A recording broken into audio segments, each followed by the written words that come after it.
How medieval peasants dressed to survive. Cold winters. Without modern heating.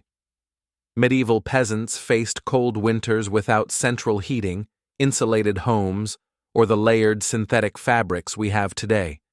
Instead, they relied on a combination of practical clothing choices, handmade garments, and long-standing traditions to keep warm. Their wardrobes were limited and simple, but every piece of clothing played a vital role in their survival. Most peasants owned only a few sets of clothes. Since fabric was expensive and hard to produce, garments were used until they wore out and then patched repeatedly. Wool and linen were the most common materials, with wool being the primary fabric for warmth. Linen was softer but less insulating and mostly used for undergarments or shirts. Wool was spun and woven by hand, usually by the women of the household. The process was slow and laborious, spinning raw fleece into yarn with a drop spindle, then weaving it into cloth on a simple loom. This homemade fabric was often rough and itchy, but essential for protection against the cold. Peasants typically wore a long tunic or kirtle made from wool or sometimes coarse linen. This basic garment extended to the knees or ankles and was layered over a linen shirt. The tunic was loose-fitting to allow movement and to trap warm air between layers. Over their tunics, peasants often wore a cloak or mantle made of heavier wool or even animal skins during the coldest months. Cloaks were practical, easy to throw on and off. They provided an additional barrier against wind and rain.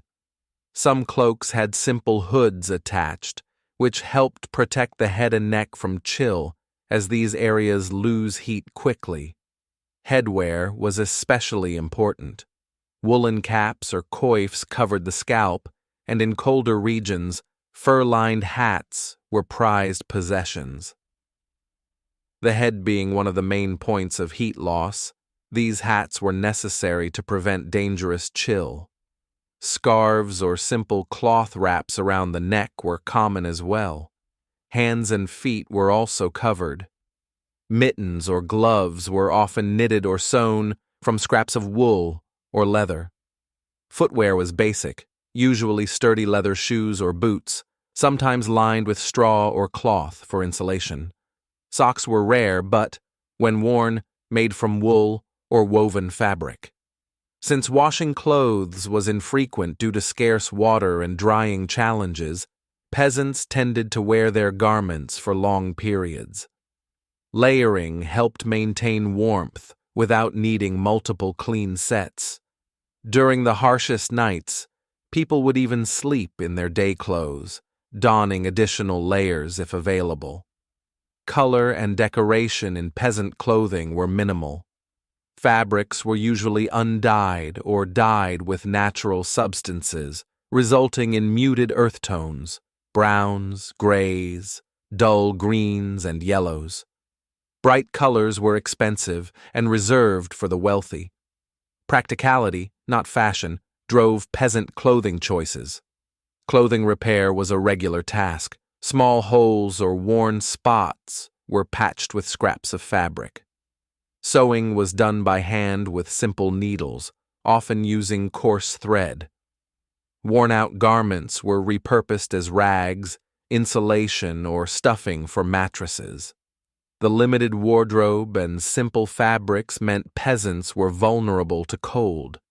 Their bodies adapted to hardship, and survival depended on their ability to manage with what little they had.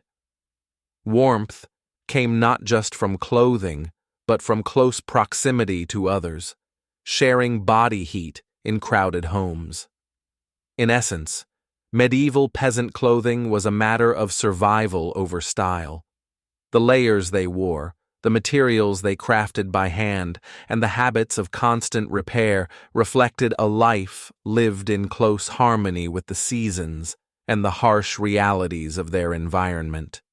Though far from comfortable or fashionable by modern standards, These garments carried people through freezing winters when the threat of cold was a daily concern, making warmth a scarce and precious resource earned through patience, skill, and resilience.